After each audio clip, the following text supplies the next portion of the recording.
Hi, I'm Jason Northwood, a 28-year-old businessman. I'm part of the sales team at a pretty big and famous company in my hometown. We often have business drinking parties, and last night was no exception. The clients seemed to really enjoy the place I chose for the gathering, so I think it was a success. I felt a sigh of relief as my boss whispered something to me, probably planning for the next venue. It looked like they were going to a fancy place with attractive ladies, along with our client CEO. I guess the regular employees were calling it a night, so we hailed taxis for the VIPs to send them off. Our tipsy CEOs seemed to be in high spirits, and we made sure nothing was left behind with the seniors before us regular employees dispersed. While my colleagues headed off to a bar, I'm not much of a drinker, so despite the invite, I declined and decided to head home early. I was looking forward to enjoying my only hobby, gaming. As I excitedly made my way home, I heard a dispute in a side alley off the main street. Normally, I would ignore it, but I stopped in my tracks when I heard a young woman's voice. Squinting into the dark alley, I could see a girl about college age and a man about my age arguing. The man seemed to be forcing the girl, and she was clearly uncomfortable. "Hey, stop that!" She tried to keep her voice down, but it was clear she was rejecting him. The man was holding her arm, seemingly trying to forcefully take her somewhere. The girl appeared to be about the same age as my younger sister. "Hey, maybe you shouldn't be forcing her like that," I called out quietly towards the back of the alley. The man turned around and glared at me. From just one glance, I could tell he was wearing a well-tailored suit, his tie designer-made, his leather shoes nicely polished. He seemed like a rich kid. "Back off, you're out of your league, man," he said, quite a mouth on him for a privileged kid. Maybe he's a rich Brad gone bad. I cynically just wanted to go home and play games. Stepping into the alley, the humidity instantly rose above the level of the main street. It's probably damp air from the air conditioners attached to both sides of the buildings, but she seemed uncomfortable, and he was acting like a thug. So I couldn't just ignore this. "Hey, Kelly, do you know this guy?" the man yelled as he tried to violently grab the shoulder of the girl behind me. I shielded her, making sure his hand didn't reach her. He clicked his tongue and then attacked with a pretty heavy punch. I absolutely hate violence. I was thrown against the wall of the building, my back hitting hard. I tasted iron in my mouth as I slumped against the wall. The man looked down at me, a vulgar grin on his face. These kinds of guys never stop at one punch. He's the type who gets excited by the violence he inflicts. Just as I tried to escape, a kick to my stomach made me groan. Just as I thought, I nearly laughed at how well I read him. As the man clenched his fist again, the girl thrust her smartphone screen in his face. "If you don't stop, I'm calling the police. Are you planning to make your dad clean up the mess again?" she said, her voice cold, almost mocking him. Maybe he didn't believe she'd actually call the police because his fist clenched tighter. Without hesitation, she started using her smartphone on speakerphone. From the speaker, you could hear the voice of a police officer answering a 911 call. "What's your emergency?" the voice asked. The man lowered his raised fist and clicked his tongue. "Don't run, Kelly," he said, then ran off down the alley. She ended the call only after making sure he was gone. "We should move before the police arrive. You don't want any more trouble, right?" she said, grabbing my arm to help me up. We reached a bench in a park away from the alley, both sweating. She made me sit and bought a couple of bottles of water from a vending machine. She gave me one and used the other to dampen her handkerchief, gently wiping my face. It burned my mouth, but I could still taste iron. It looked like I'd cut the inside of my mouth quite a bit. "We need to get you to a hospital. You're bleeding," she said, holding the cold handkerchief to my wounds with a worried look. "I'm fine. It's not as painful as it looks. Are you hurt anywhere?" I asked. She looked at me in surprise. Did I say something strange? Before I could say more, she swiftly took off my suit jacket. "Excuse me," suddenly stripped of my jacket, I was flustered. "I'll get it cleaned and return it. I'm sorry, but can you please provide your contact details?" she said in a polite but firm tone. She quickly found a business card holder in an inner pocket and tossed over a card. "I'll take a business card if you don't mind." She introduced herself as Kelly Brooke. "Give me your number." It seemed like I had run into a charming thief, I said as I told her my number. She repeated it without taking a note. "I'll be in touch." A call from a college girl must be a nightmare. "Give me your number." I rushed off as my boss's urgent message came through. The CEO of a client company was drunk, and I was needed for help. "So sorry, I've got some work to do," I said, leaving her in the park. She watched me silently until I hailed a taxi and got in. A week later, I received a call from the charming thief during my lunch break. She must have timed it to catch me on my break. "The cleaning is done. When can we meet?" she asked. I told her I'd be free after work tomorrow. "I'll send you the meeting place via text," she said, and hung up. The place she texted was a restaurant I'm not familiar with. Her message signed off as a token of my appreciation. "Let's have a meal." It's a restaurant picked by a college student, so it probably won't be too fancy. I prepared a bit of extra cash in my wallet and headed to the designated restaurant the next day. Now I'm scared. The restaurant is not for students, and I was led to a private room hidden behind a concealed door. Frozen in place, I was sitting rigidly when she arrived, a little late. "I'm sorry for making you wait," she apologized, bowing her head. "It's fine," I managed to respond. She sat down on the pulled-out chair like usual and ordered the chef's recommended course. Dishes that I had never tasted before appeared, delighting both my eyes and palate. Like magic, drinks were refilled at just the right timing, and the friendly waiter helped to ease my tension. The final dessert was served in front of me, and cheese was placed before her. Being a lover of sweet things, it was the best cake I've ever had in my life, I said. You're not having the cake?" "I don't like sweets," she admitted, her face darkening a bit. "I used to be fine with it," she added with a smile. "Taste changes. We grow, and not every girl in the world loves cake," I responded, shrugging it off. During the meal, we had all sorts of conversations. The guy who had bothered her turned out to be her fiancé. Kelly talked about marrying right after graduating from college, but she didn't seem happy about it. "Aren't you too young to be getting married already?" I blurted out. Kelly merely smiled awkwardly in response to my question, not saying a word. She seemed resigned, and her smile could also be interpreted as a knowing smirk.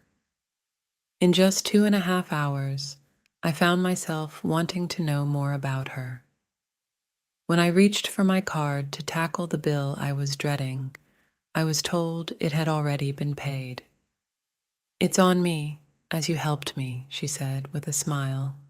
handing me my freshly cleaned jacket. As we left the restaurant, she quickly said goodbye and began to leave. "Wait, I have a proposal," I blurted out, desperately wanting to keep her from leaving. Upon being called, Christine slowly turned around. The sight of her looking straight at me was breathtakingly beautiful. "If you get married soon, let's do the things you won't be able to do once you're married," I said. She looked surprised at my words, her eyes widening. It was a bold proposal, but it was all I could think of. Kelly, who was said to marry that guy right after her graduation, and clearly it wasn't a marriage she wanted, so I thought, why not enjoy her freedom until she gets married? I wanted to see her smiling, preferably by my side. "What a proposal," she said, her voice filled with a hint of disbelief.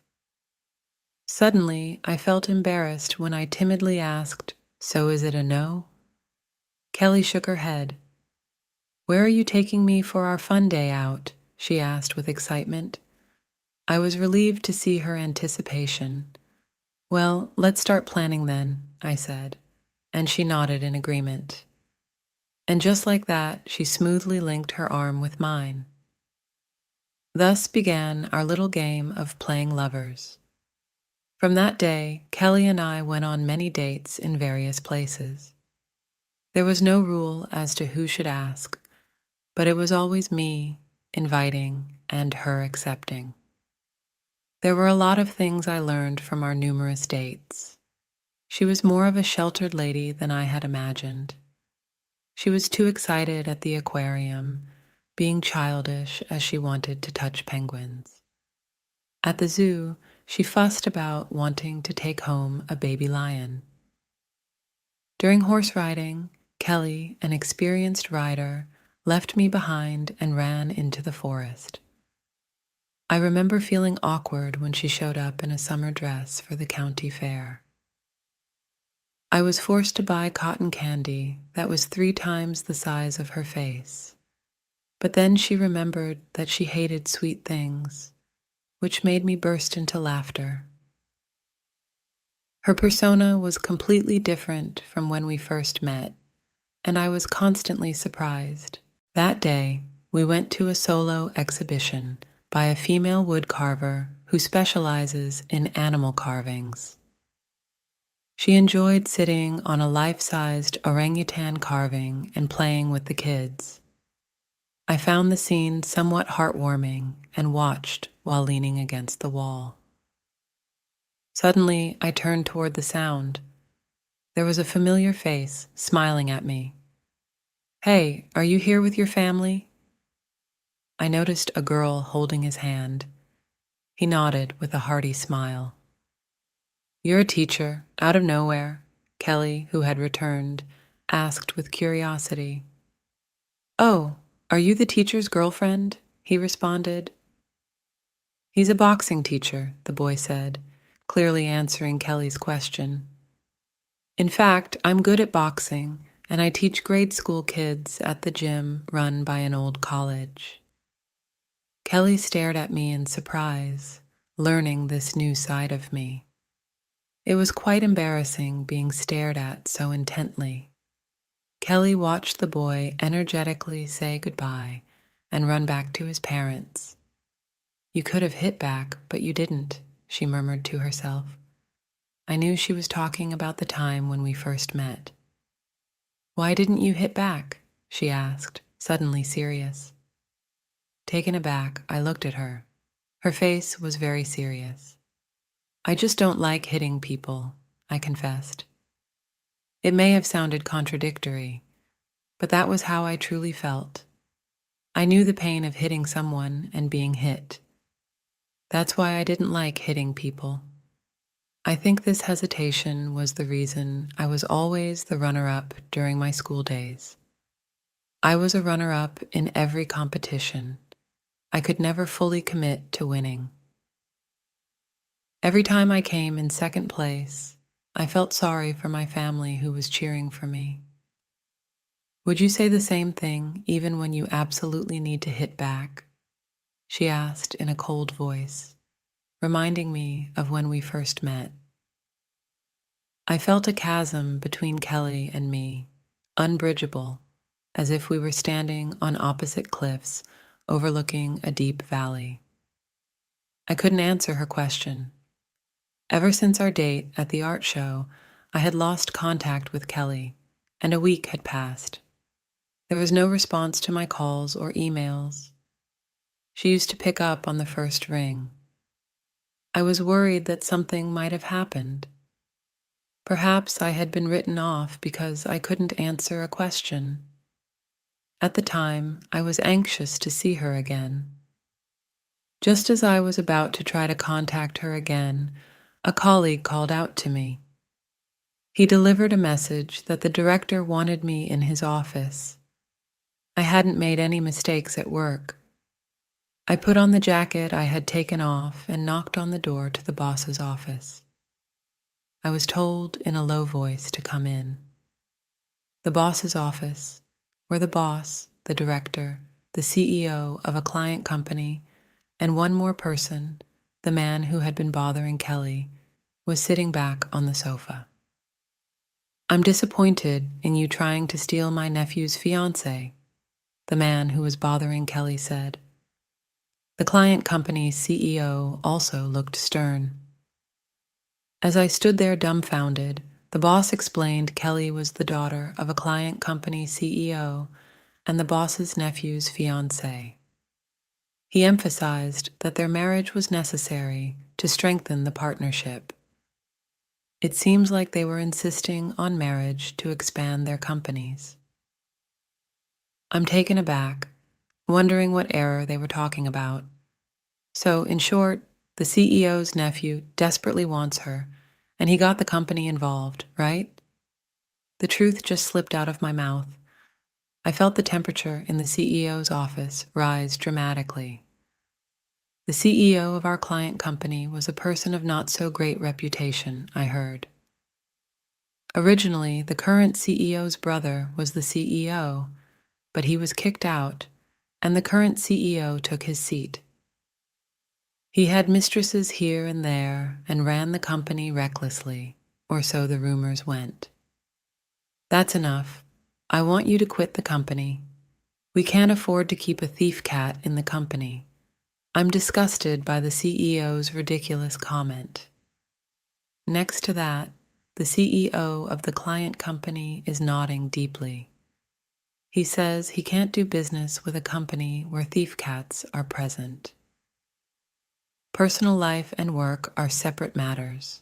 Annoyed at the nephew grinning at me, I say to the boss, I don't want to give up on myself, who has been working hard till now. Here, I thought this is the time to become desperate. I thought I'm fed up with giving up on Kelly and my job. I'm not interested in your opinion. This is my company, and I don't need you. The CEO points to the exit door and tells me to leave. At that moment, the door he pointed at is open without a knock. What the hell? We're having an important conversation. The CEO immediately yells at the person who opened the door. However, the next moment, everyone in the CEO's office was stunned and couldn't move. It's been a while, Uncle. My father sends his regards, Kelly said to the CEO without a smile. The boss's nephew. My fiancé is stunned, Kelly said. Was it you, Uncle, who was secretly sniffing around me, or was it my fiancé? It wasn't until Kelly told me that I realized the CEOs found out about Kelly and my relationship because someone was sniffing around us. Probably someone in this room hired a detective and investigated, and I was caught out. You're also to blame, meeting secretly with Jason. It's irresponsible behavior while engaged, the CEO snorted. It was clear that she was looking down on everyone except me. The CEO of the client company warned Kelly, don't meddle. Kelly looked at me and smiled a little. "I'll handle this," she declared. When Kelly said that to me, she threw a bundle of documents at the client company's CEO. "You're fired, CEO Peters," Kelly said to CEO Peters with cold, icy eyes. CEO Peters flustered, flipped through the documents thrown at him. With each page he turned, his face turned paler. "My brother is the CEO from today," Kelly stated. Incredible. Kelly conspired with her real brother and took over their father's company, investing in her father's company from her own and gradually buying up shares. "We'll take back my father's company," Kelly declared. She glanced at her fiancé, who was totally in shock, and thrust documents at him too. The words compensation were written. "I'll claim damages for all the mental distress you've caused," Kelly informed her fiancé. Then her gaze shifted to our company's CEO. He flinched slightly. "Mr. Jason, I will poach you for our company. Brace yourself. I will bring down this place too," Kelly said. Her mouth the only part of her that's smiling. Her eyes are not. "Is this your idea of revenge?" Hearing CEO Peters's squeezing voice, a big smile appeared on Kelly's face. "If you compare it with what you've done to my family, it's nothing. The real hell starts now." In truth, Kelly is CEO Peters's daughter, but his niece. Her biological father was the CEO who was ousted by Peters. Kelly's father, having lost control of the company, died from a combination of stress and overwork. Seemingly, her mother, who had been part of a loving couple, died of illness not long after. Only Kelly and her brother were left. Kelly was taken in by SEAL Peters, and her brother was put into a facility. He likely adopted Kelly because he thought she could be a useful pawn in the future. He probably never imagined that she would turn on him. Kelly had been patiently waiting for a moment of revenge. As CEO Peters collapsed in defeat, Kelly looked at him once, then extended a hand to me. "Welcome to our company, Mr. Jason," she said. Just as she had declared, Kelly set out to destroy the company where I had been working. The employees trembled at the sight of her relentless advance, with no hesitation or doubt. I started working as a secretary to the CEO at Kelly's company. The CEO is Kelly's real brother, Mr. Thomas, who is the same age as me. The new job was tough in many ways, but somehow I managed. The company seemed to be changing into a more pleasant workplace, free from dictatorship. I think the brighter expressions of the employees are proof of that. I would love to say everything is going well, but there's one thing that worries me. Kelly has been avoiding me ever since the incident in the CEO's office. She has been actively ignoring me, even when we pass in the hallway. She just acts as if I don't exist. Just when I'm trying to find a way to talk to her, CEO Thomas shows up.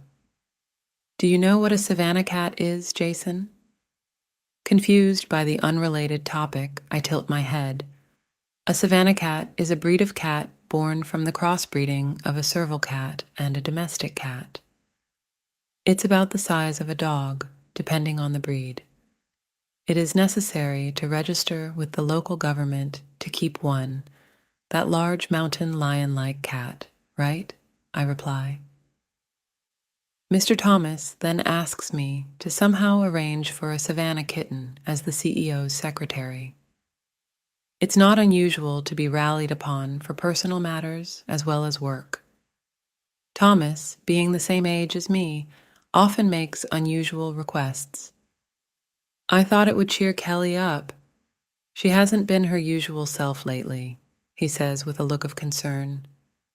Indeed, if I show Kelly, who demanded to keep a baby lion, a Savannah cat, she'd be ecstatic. "Sure thing, Mr. Thomas," I say. He's pretty indulgent towards Kelly. "Understood. I'll look into it right away and prepare a cake that she would like." It's her birthday soon, I add. When I heard cake, I was surprised. Chelsea is supposed to dislike sweets. Mr. Thomas should know that Kelly doesn't like sweets and can't eat them, right? But a cake?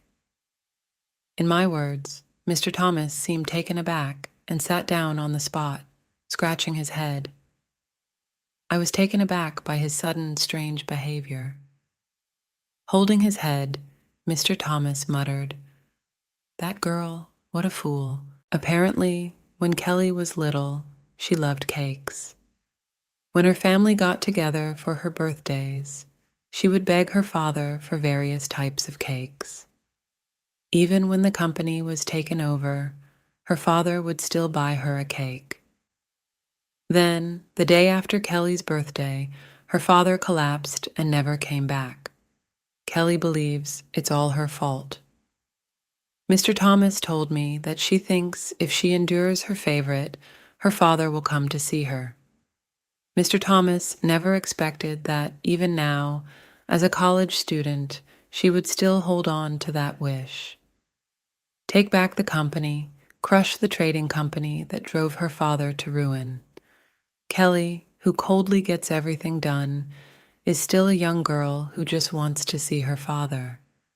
When I think about how much she's sacrificed to regain happiness, I feel like tears will overflow. I promised Mr. Thomas about the Savannah cat and pleaded with him to tell me where Kelly was. I just want to talk to her. I drove to the place Mr. Thomas told me. The personal exhibition we went to together is on its final day, and Kelly is said to be there.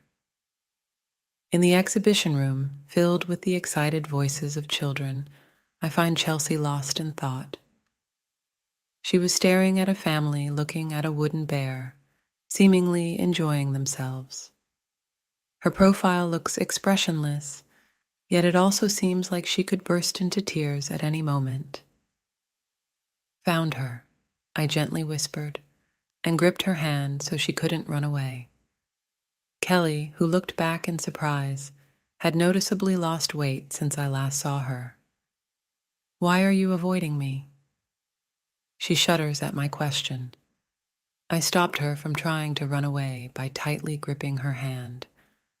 With a resigned look, she relaxed and said in a small voice, "Because you hate hitting, don't you?" Kelly continued in a small voice, thinking I despised her because I hate hitting. Her voice was shaking slightly. "I hate unprovoked hitting, but it depends on the time and place. I've changed my mind a bit." I spoke to Kelly as gently as possible. "If it's for you, I'm sure I can handle it." Upon hearing my words, Kelly started shedding tears. She told me she feels terrible for affecting innocent employees' families by taking over companies, but she always acted tough to show that the person she resents is herself. She says she's prepared to carry all the blame and live her life. "Is there anything I can do for you?" I gently asked the crying girl. Then, in a small voice, she replied, "Stay by me like my dad. Don't disappear. Always be by my side." I wanted to hold her right away, but I restrained myself. Instead, I put a lot of strength into the hand we were holding. "Understood. I'll always be by your side, Kelly. Can you smile at me every day?" And my question made Kelly cry and nod many times. While watching her tears, I made a promise to myself. I will never make her cry again. After today, I'd even import a Savannah cat if it's for her. Surely she'll hug the big cat and show me a full-faced smile. The more, the merrier when it comes to family, right? I muttered this, looking at families around us. Kelly's face turned beet red. "Isn't it a bit early for that?" she said. "Not at all." I think about our way home from the art exhibition. "I will buy one at a jewelry shop on the way." I was thinking about this, looking at Kelly's blushing face. Who would have thought that our meeting that day would lead to this? I had no idea back then. Now I'm grateful to God for our